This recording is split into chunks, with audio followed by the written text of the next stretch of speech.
Eternal market ടോക്സിൻ്റെ മറ്റൊരു അധ്യായത്തിലേക്ക് എല്ലാവർക്കും സ്വാഗതം. നമ്മൾ ഇന്ന് ഓഹരികളുടെ മാർക്കറ്റ് ക്യാപിറ്റലൈസേഷനെ പറ്റിയാണ് നോക്കുന്നത്. അതായത് എന്താണ് ലാർജ് ക്യാപ്പ്, എന്താണ് സ്മോൾ ക്യാപ്പ്, എന്താണ് മിഡ് ക്യാപ്പ് തുടങ്ങിയവയെ പറ്റിയെല്ലാം ഈ വീഡിയോയിൽ വിശദീകരിക്കും. അതിനായി നമുക്കെല്ലാവർക്കും ഫെമിലിയർ ആയിട്ടുള്ള രണ്ട് കമ്പനികളെ പരിഗണിക്കാം. ഒന്ന് ITC, മറ്റൊന്ന് ബ്രിട്ടാനിയ. ITCയുടെ നിലവിലെ മാർക്കറ്റ് പ്രൈസ് എന്ന് പറയുന്നത് 266.65 രൂപയും അതുപോലെ ബ്രിട്ടാനിയയുടെ കറണ്ട് മാർക്കറ്റ് പ്രൈസ് എന്നുള്ളത് 3307.8 രൂപയുമാണ്.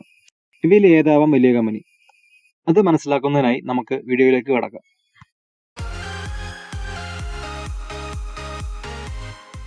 ഒരു കമ്പനിയെ അതിൻ്റെ ഷെയർ പ്രൈസ് കൊണ്ട് വിലയിരുത്തുക എന്നുള്ളത് അസാധ്യം തന്നെയാണ്. അതുകൊണ്ട് ആദ്യം തന്നെ എന്താണ് മാർക്കറ്റ് ക്യാപിറ്റലൈസേഷൻ കൊണ്ട് ഉദ്ദേശിക്കുന്നത് എന്ന് നമുക്ക് നോക്കാം. കമ്പനിയുടെ സൈസ് അല്ലെങ്കിൽ ടോട്ടൽ വാല്യൂവിനെയാണ് മാർക്കറ്റ് ക്യാപിറ്റലൈസേഷൻ എന്ന് പറയുന്നത്. ഈ ടോട്ടൽ വാല്യൂ നിർണ്ണയിക്കുന്നത് വെച്ചിട്ടുണ്ടെങ്കിൽ ആ കമ്പനിയുടെ നമ്പർ ഓഫ് ഷെയർസും അതിൻ്റെ മാർക്കറ്റ് പ്രൈസുമാണ് ഈ ടോട്ടൽ വാല്യൂവിനെ നിശ്ചയിക്കുന്നത്. അതായത് market capital is equal to total number of outstanding shares into current market price. ഒരു കമ്പനിയുടെ ടോട്ടൽ നമ്പർ ഓഫ് ഷെയർസിനെ ഒരു ഷെയറിൻ്റെ കറണ്ട് മാർക്കറ്റ് പ്രൈസ് കൊണ്ട് മൾട്ടിപ്ലൈ ചെയ്യുമ്പോൾ ലഭിക്കുന്നതാണ് മാർക്കറ്റ് ക്യാപിറ്റൽ എന്ന് പറയുന്നത്. എന്ന് വിശ്വസിക്കുന്നു. ഒരിക്കൽ കൂടി പറയാം. ഒരു കമ്പനിയുടെ ആകെ ഷെയറുകളുടെ എണ്ണത്തെ ഒരു ഷെയറിൻ്റെ വില കൊണ്ട് ഗുണിക്കുമ്പോൾ ലഭിക്കുന്നതാണ് ആ കമ്പനിയുടെ മാർക്കറ്റ് ക്യാപിറ്റൽ എന്ന് പറയുന്നത്. ഈ ഔട്ട്സ്റ്റാൻഡിംഗ് ഷെയറുകൾ എന്നുകൊണ്ട് ഉദ്ദേശിക്കുന്നത് ഒരു ഷെയർ ഹോൾഡറോ ഇൻവെസ്റ്ററോ അല്ലെങ്കിൽ കമ്പനി ഹോൾഡ് ചെയ്യുന്ന ഷെയറുകളാണ് ഔട്ട്സ്റ്റാൻഡിംഗ് ഷെയർ എന്ന് പറയുന്നത്. ഈ ഔട്ട്സ്റ്റാൻഡിംഗ് ഷെയറിൽ ആ കമ്പനിയുടെ ഓണർ ഹോൾഡ് ചെയ്യുന്ന ഷെയറുകൾ കൗണ്ട് ചെയ്യത്തില്ല. ഈ പറയുന്ന ഷെയറുകൾ ആരൊക്കെയാണ്, എത്ര പെർസെൻറ്റേജ് ആണ് ഹോൾഡ് ചെയ്യുന്നുള്ള കാര്യം നമുക്ക് ഓരോ കമ്പനിയുടെയും ആനുവൽ റിപ്പോർട്ട് നോക്കിയാൽ മനസ്സിലാക്കാൻ സാധിക്കുന്നതാണ്. നമുക്കൊരു എക്സ് എന്നുള്ളൊരു കമ്പനിയെ പരിഗണിക്കാം. ഈ എക്സ് എന്നുള്ള കമ്പനിയുടെ ടോട്ടൽ ഔട്ട്സ്റ്റാൻഡിംഗ് ഷെയർ എന്ന് പറയുന്നത് 2 ലക്ഷവും ആ കമ്പനിയുടെ ഷെയർ പ്രൈസ് എന്ന് പറയുന്നത് 1000 രൂപയുമാണ് ഒരു ഷെയറിന്. അപ്പോൾ ഈ എക്സ് എന്ന കമ്പനിയുടെ കറണ്ട് മാർക്കറ്റ് ക്യാപിറ്റലൈസേഷൻ എന്ന് പറയുന്നത് 2 ലക്ഷം ഇൻറ്റു 1000, അതായത് 20 കോടിയാണ് ഈ കമ്പനിയുടെ മാർക്കറ്റ് ക്യാപിറ്റൽ. നമ്മുടെ ഇന്ത്യൻ സ്റ്റോക്ക് മാർക്കറ്റിൽ മാർക്കറ്റ് ക്യാപിറ്റലൈസേഷനെ പൊതുവെ 3 ആയിട്ടാണ് തരം തിരിച്ചിട്ടുള്ളത്. 1 large cap, 2 mid cap, 3 small cap. ഇങ്ങനെ 3 കാറ്റഗറി ആയിട്ടാണ് മാർക്കറ്റ് ക്യാപിറ്റലൈസേഷനെ ക്ലാസിഫൈ ചെയ്തിട്ടുള്ളത്. അപ്പോൾ നമുക്ക് എന്താണ് ഈ small cap, mid cap, large cap എന്നുള്ളത് നോക്കാം.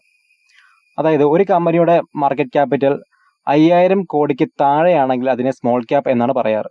അതുപോലെ ഒരു കമ്പനിയുടെ മാർക്കറ്റ് ക്യാപിറ്റൽ 5000 മുതൽ 20000 കോടി വരെയാണെങ്കിൽ അതിനെ മിഡ് ക്യാപ്പ് എന്ന് പറയുന്നു. അതുപോലെ തന്നെ ഒരു കമ്പനിയുടെ മാർക്കറ്റ് ക്യാപിറ്റൽ 20000 കോടിക്ക് മുകളിൽ ആണെങ്കിൽ അതിനെ ലാർജ് ക്യാപ്പ് എന്നുമാണ് വിശേഷിപ്പിക്കുന്നത്. നമ്മൾ പറഞ്ഞു, ലാർജ് ക്യാപ്പ് കമ്പനികൾ എന്ന് പറയുന്നത് അതിൻ്റെ മാർക്കറ്റ് ക്യാപിറ്റൽ വളരെ കൂടുതലാണ്. അതുകൊണ്ട് തന്നെ ഇവ വെൽ എസ്റ്റാബ്ലിഷ്ഡ് ആയിരിക്കും. നമുക്കറിയാം പലതരം സെക്ടേഴ്സിലുള്ള കമ്പനികൾ നിലവിലുണ്ട്. ഹെൽത്ത്, ഓട്ടോമൊബൈൽ, IT സെക്ടർ, ഇങ്ങനെ പല പല സെക്ടേഴ്സ് നിലവിലുണ്ട്. അപ്പോൾ ഓരോ സെക്ടർ പരിഗണിക്കുകയാണെങ്കിലും ഇങ്ങനെയുള്ള ലാർജ് ക്യാപ്പ് കമ്പനികളായിരിക്കും ആ സെക്ടറിനെ ലീഡ് ചെയ്തുകൊണ്ട് പോകുന്നത്. ഇങ്ങനെയുള്ള ലാർജ് ക്യാപ്പ് കമ്പനികൾ അഡ്വേഴ്സ് കണ്ടീഷനിലും സസ്റ്റെയിൻ ചെയ്യുന്നവയാണ്. അതായത് റിസ്ക് വളരെ കുറവായിരിക്കും ഇങ്ങനെയുള്ള കമ്പനികൾ നിക്ഷേപിക്കുമ്പോൾ. ലോങ് പോയിന്റ് ഓഫ് വ്യൂവിൽ നോക്കുകയാണെങ്കിൽ വളരെ നല്ല രീതിയിലുള്ള വളർച്ചാ നിരക്ക് കാണിക്കുന്നവയാണ് ഈ പറയുന്ന ലാർജ് ക്യാപ്പ് കമ്പനികൾ. ഭാരതി എയർടെൽ, ഹീറോ മോട്ടോകോപ്പ്, ICICI ബാങ്ക്, ഏഷ്യൻ പെയിൻറ്റ്സ് തുടങ്ങിയവ ഈ ലാർജ് ക്യാപ്പ് കമ്പനികളുടെ എക്സാമ്പിളുകളാണ്. മിഡ് ക്യാപ്പ് കമ്പനികൾ നിക്ഷേപിക്കുന്നത് ലാർജ് ക്യാപ്പ് കമ്പനികൾ നിക്ഷേപിക്കുന്നതിനേക്കാൾ റിസ്ക് കൂടുതലാണ്. അതുകൊണ്ട് തന്നെ പ്രോഫിറ്റ് ആയാലും ലോസ് ആയാലും ഷോർട്ട് ടൈമിനുള്ളിൽ എത്തിച്ചേരുന്നതാണ്. Bata India, Tata Power, Apollo Tyres, Castrol India, SpiceJet തുടങ്ങിയവയെല്ലാം മിഡ് ക്യാപ്പ് കമ്പനികൾക്ക് എക്സാമ്പിളുകളാണ്. സ്മോൾ ക്യാപ്പ് കമ്പനികളെ പറ്റി പറയുകയാണെങ്കിൽ പൊതുവേ ഇവ സ്റ്റാർട്ടപ്പ് കമ്പനികളായിരിക്കും. അതുകൊണ്ട് തന്നെ ഇവയിൽ നിക്ഷേപിക്കുന്നത് വളരെ റിസ്ക് ഉള്ള കാര്യമാണ്. ഈ സ്റ്റാർട്ടപ്പ് കമ്പനികളെ നോക്കുകയാണെങ്കിൽ വളരെ ചുരുങ്ങിയ കമ്പനികൾ മാത്രമാണ് സക്സസ്ഫുൾ ആകുന്നത്. അപ്പോൾ ഈ സക്സസ്ഫുൾ ആകാൻ ചാൻസ് ഉള്ള കമ്പനികളെ നിക്ഷേപിക്കുകയാണെങ്കിൽ നമുക്ക് വളരെയധികം പ്രോഫിറ്റ് ജനറേറ്റ് ചെയ്യാൻ സാധിക്കുന്നതാണ്. നമുക്കിനി ആദ്യം പറഞ്ഞ ചോദ്യത്തിലേക്ക് പോകാം.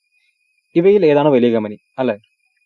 ഒരു കമ്പനി വലുതാണോ ചെറുതാണോ എന്ന് നിർണ്ണയിക്കുന്നത് അതിൻ്റെ മാർക്കറ്റ് ക്യാപിറ്റലൈസേഷൻ ആണെന്ന് നമ്മൾ മനസ്സിലാക്കി. അതായത് market capitalisation is equal to total number of shares into current market price of that share.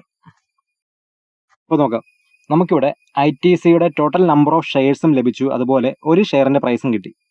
അപ്പോൾ ഒരു കമ്പനിയുടെ മാർക്കറ്റ് ക്യാപിറ്റലൈസേഷൻ എന്ന് പറയുന്നത് total number of shares into price of each share, അല്ലേ? അപ്പോൾ മൾട്ടിപ്ലൈ ചെയ്ത് നോക്കുമ്പോൾ നമുക്ക് 3,27,767 കോടി രൂപയാണ് ITCയുടെ മാർക്കറ്റ് ക്യാപിറ്റൽ എന്ന് കിട്ടും. അതുപോലെ തന്നെ നമുക്ക് ബ്രിട്ടാനിയയുടെ ടോട്ടൽ നമ്പർ ഓഫ് ഷെയർസും ലഭിച്ചു, അതുപോലെ ഒരു ഷെയറിൻ്റെ കറണ്ട് മാർക്കറ്റ് പ്രൈസും ലഭിച്ചു. അപ്പോൾ ടോട്ടൽ മാർക്കറ്റ് ക്യാപിറ്റൽ എന്ന് പറയുന്നത് 79,674 കോടി രൂപയാണ് ബ്രിട്ടാനിയയുടെ മാർക്കറ്റ് ക്യാപിറ്റൽ എന്ന് പറയുന്നത്.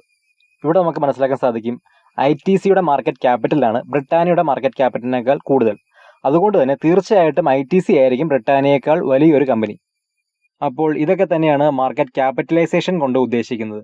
വീഡിയോ എല്ലാവർക്കും ഉപയോഗപ്രദമായി എന്ന് വിശ്വസിക്കുന്നു. കാര്യങ്ങൾ മനസ്സിലാക്കാൻ സാധിച്ചു എന്ന് വിശ്വസിക്കുന്നു. ഡൗട്ടുകൾ ഉണ്ടെങ്കിൽ കമൻറ്റ് ബോക്സിൽ രേഖപ്പെടുത്തുക. അതുപോലെ നിങ്ങൾ ഈ ചാനൽ സബ്സ്ക്രൈബ് ചെയ്തിട്ടില്ലെങ്കിൽ ദയവായി സബ്സ്ക്രൈബ് ചെയ്യുക. Thank you for watching.